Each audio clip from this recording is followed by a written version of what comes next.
So one of the books that I'm reading this month, ooh, hold on, I'm gonna say that for the 19th time. I should just take a nap and come back in 20 minutes. Hi guys, welcome back to my channel. Today's video is gonna be my July TBR. I cannot believe that we're already more than halfway through 2019. It's flying. And the thought of that is just making my head spin a little bit. I've actually been working on a video about the books that I want to read in the last half of the year. I don't know if it's quite going to be 19 books to read before the end of 2019, but there are a few books that I definitely want to get to before the end of the year. So if that video hasn't been uploaded yet, it's coming soon, so keep an eye out for it. But if it has been uploaded, click on the little card that might be above my head right now. I don't really know. But let's get back to the matter at hand, which is obviously my July TBR. There are a few books I'm hoping to get to this month. First, let me try and get my breath back though, because we're still working on that speaking a mile a minute thing. Okay, so first and foremost, the number one book that I'm looking to read this month, you guys, Children of Blood and Bone by Tomi Adeyemi. This has been a long time coming. My name finally got to the top of the list, of the reservation list at my university. No, it didn't. I didn't get this from uni. My name finally hit the top of the waiting list for this book, you guys, at my library, and I'm ecstatic to have it in my hands. She's a thick one, so this is going to take a lot from me, but it's fine. I'm going to clear my schedule, I'm going to keep my days free, and I'm going to get through this book, alright? I don't want to rush through it. I really want to take my time, but obviously I have a reading challenge I'm trying to work on, and we're still a little bit behind. So I got to make sure I dedicate my time properly to this book, because this is a serious one. This is a series. The new book is coming out this year if it hasn't already come out. I need to get on it, do you know what I mean? Just the blurb, you guys, gasses me. Like, let me read it to you. It's 4 lines. They killed my mother. They took our magic. They tried to bury us. Now we rise. Listen, okay, and the fact that it was written by a Nigerian woman as well doesn't hurt. It does not hurt. And the fact as well, listen, I'm just going to keep bringing facts, apparently. The fact that this book had all of BookTube talking last year and the wider world as well, you'd think I wrote the book with how gassed I am. I cannot wait to get to this book. Like, West African artwork on the cover. There's not too much I need to say about this book, is there? Like, once I've read it, I'm sure I'm not going to shut up. I cannot wait to read this. I cannot wait. There's just so much praise for it in the front as well. Like, I'll read you a couple of lines, yeah? A masterful debut. That's from Melinda Salisbury, the author of The Sin Eater's Daughter.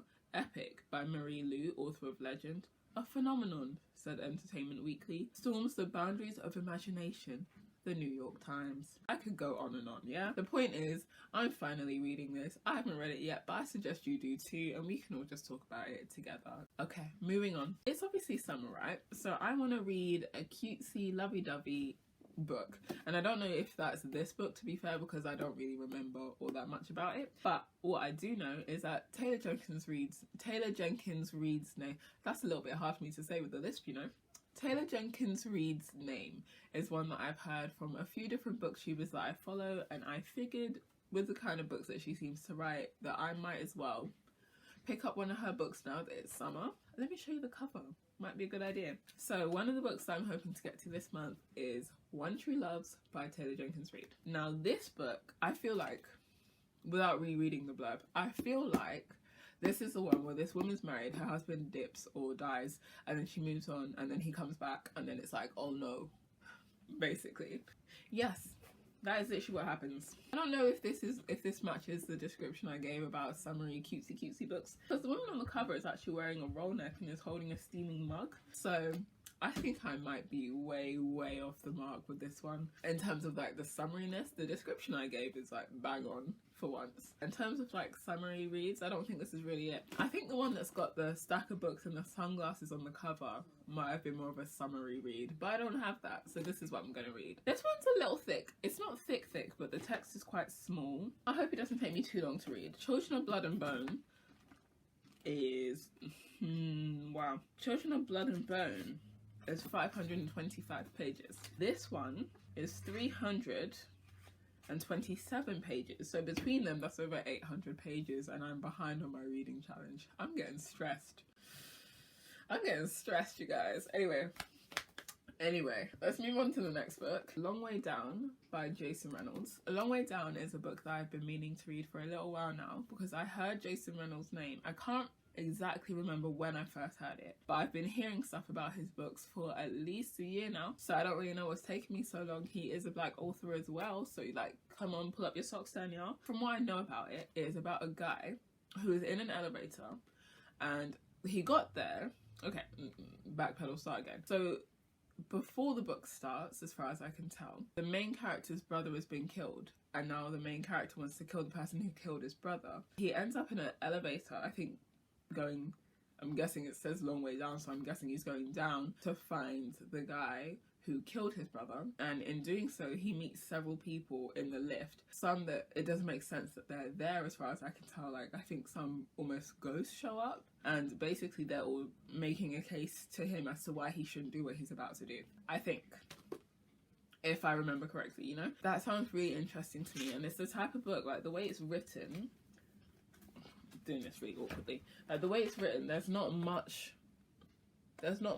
on each page. You can't even really see that properly, but there's not much writing on each page. It's almost written like a poem. If I'm dedicated, I honestly think I might be able to get this read in about a couple of days. Like, I mean, I am still me, so anything could happen, but I think a couple of days is not too out of the question for me to read this. I don't know, but I want to put it out there that I think that July might be a good reading month for me.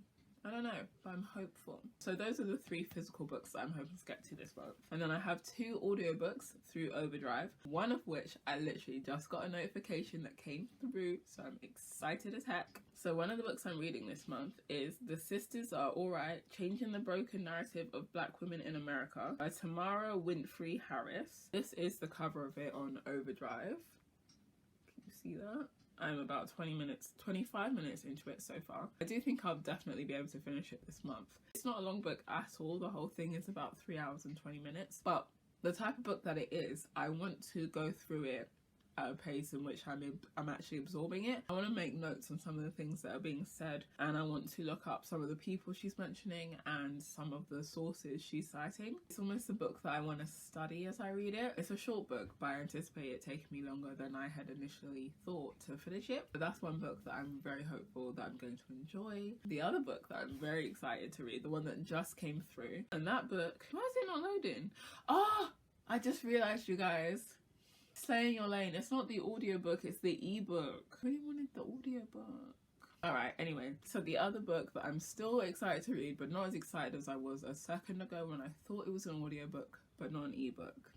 Anyway, that book is Slay in Your Lane by Elizabeth Ubabinin and Yomi Adegoke. It says at the bottom, The Black Girl Bible. I haven't read it yet, but I'm hoping to read this book and leave with the thoughts that every black woman should read it. I'm super excited for this book. I'm not excited for One True Loves by Taylor Jenkins Reid, but I'm particularly excited for the other 4 books I've mentioned in this video. For one, Long Way Down, Slay in Your Lane, Children of Blood and Bone, and The Sisters Are Alright are all written by black authors, so that's very exciting for me. It's also, I guess, points towards my reading goal of reading more books by people of colour, so that's like a checkpoint for me. They're just books that I've heard bits about, and some have been on my radar for longer than others, but I'm still equally excited to read all 4 of them, and I hope I really love them, and by the time I'm doing my July reading wrap up, I'll have a lot to say about all of them, you know, fingers crossed. But yeah, those are the 5 books I'm hoping to get to this month. Thank you for watching. I hope you liked this video. If you did, please remember to like, comment and subscribe to my channel if you haven't already. And also, whilst you're here, go ahead and check out one of the other videos that's popping up on my screen, because I don't just do book videos here, I also do haul videos, makeup videos, reviews now and then, so if any of that sounds interesting, remember to, you know, check out what's on the screen. That is literally everything. Thank you again for watching, and I'll see you in my next video. Bye!